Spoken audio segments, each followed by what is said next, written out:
There were 5 names written on the first page of that notebook. All 5 of us. Below the names, this weekend's date. Below that, my license plate number. We had planned this trip 3 days ago. The tent had been set up before we arrived, and whoever put it there was gone by the time we found the notebook. We never figured out who it was. But that night, we heard them in the trees.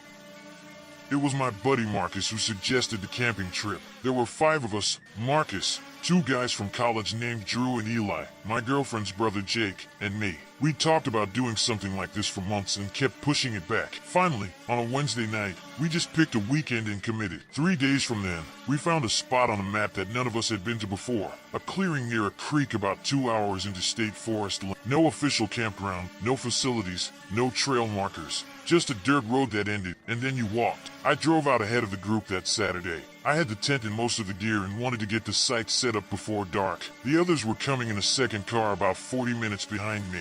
The driving was easy enough, paved road for most of it, then gravel, then a rutted dirt track through the trees. I parked at the end of the track where it opened into a small flat area. Good ground, enough tree cover to block wind, but open enough to see the sky. The creek was maybe 60 feet down a small bank to the east. I could hear it from where I parked. I got out and stretched. Late afternoon light was coming through the trees at a low angle, cutting across the clearing in long yellow strips. The air smelled like pine resin and damp soil. There were birds somewhere up the bank. A good spot. Exactly what we were looking for. I popped the trunk and started unloading. Cooler, tent bag, firewood bundle, camp chairs. It took 3 trips. On the 3rd trip, I walked back from the car into the clearing, and that's when I saw it. On the far side of the clearing, set up neatly against the tree line, was a tent. Green, 2-person, older but in good shape, fully pitched. Rain fly on, stakes driven clean into the ground, not thrown up in a hurry, properly set up by someone who knew what they were doing. I stopped walking and just looked at it.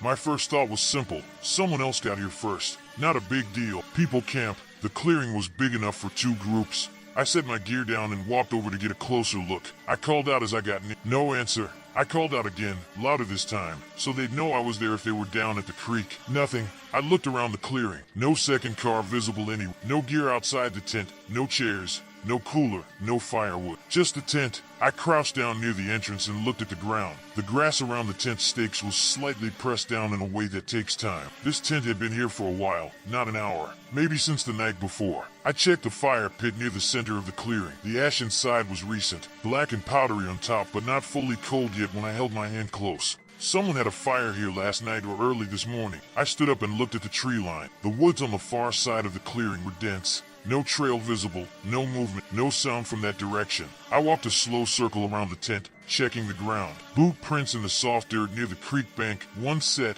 average size, deep heel impression. Whoever it was walked heavy or was carrying something. I took out my phone to call Marcus. No signal, expected it this far out, but still annoying given the circumstances. I decided to wait. The others arrived 40 minutes later. I showed Marcus the tent before I explained it. He looked at it for a moment and then at me. We walked over together and he called out the same way I had. Same result. He unzipped the entrance and looked inside. I came up behind him and looked over his shoulder. The tent was clean. Sleeping bag rolled up to one side. A small backpack near the foot of the space. A water bottle. A headlamp hanging from the center loop. And on the ground between the sleeping bag and the backpack, a small brown notebook. Marcus picked it up. He flipped it open to the first page and went quiet immediately. I watched his expression change. He held it out to me without saying anything. 5 names, in neat handwriting, in blue pen. Marcus, Drew, Eli, Jake, mine. Exactly as we'd say them. Not last names, first names only. The names we actually used with each other. Below the names,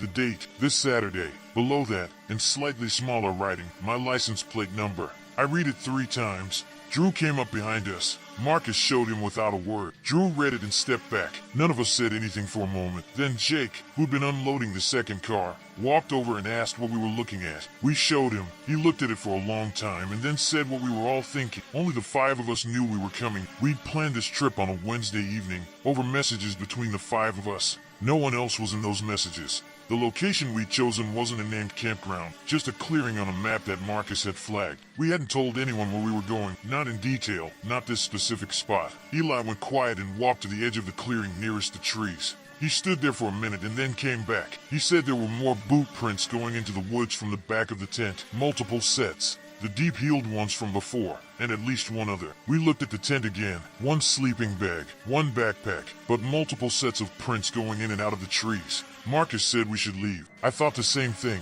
but it was already getting dark. The drive out on that dirt track at night was risky. One of us had already had a drink, and we didn't actually know there was still anyone out there. The prints could be old. The notebook could be something we weren't understanding correctly. We talked about it for 10 minutes. We decided to stay, but to keep the fire going and stay together. For the first 2 hours, nothing happened. We ate, talked less than usual, kept the fire high. Jake kept looking at the tree line on the far side of the clearing. Around 10, Eli said he heard something. We all went quiet and listened. Wind in the upper branches. The creak, then a single step. The sound of weight on dry leaves. From somewhere inside the trees on the north side of the clearing. Then nothing. We waited. It didn't repeat. At midnight, Marcus woke me up. I dozed off in the camp chair. He didn't say anything. He just pointed at the tree line. There was a light, deep in the trees, 40 feet back, not moving. Yellowish, soft, like a flame but too steady. It was there for about 30 seconds, and then it went out all at once, like a hand covering. I didn't sleep after that.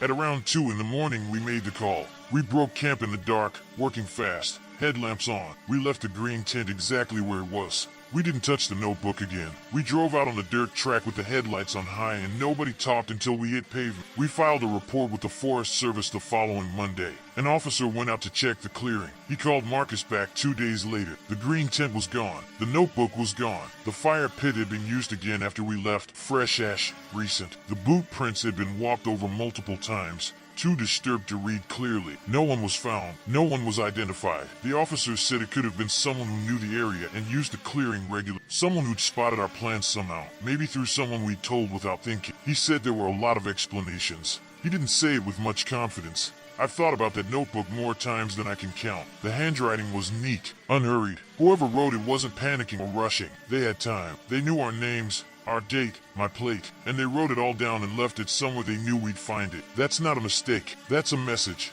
We never figured out what it meant or who sent it. I've gone back through every message, every conversation from that week, trying to find a leak. Nothing. The 5 of us were the only ones who knew. Maybe that's still true. Maybe someone knew something we don't. I haven't been back to that clearing. I don't think I ever will. But sometimes I think about that light in the trees, steady, quiet, watching, and I wonder how long it had been there before we noticed it.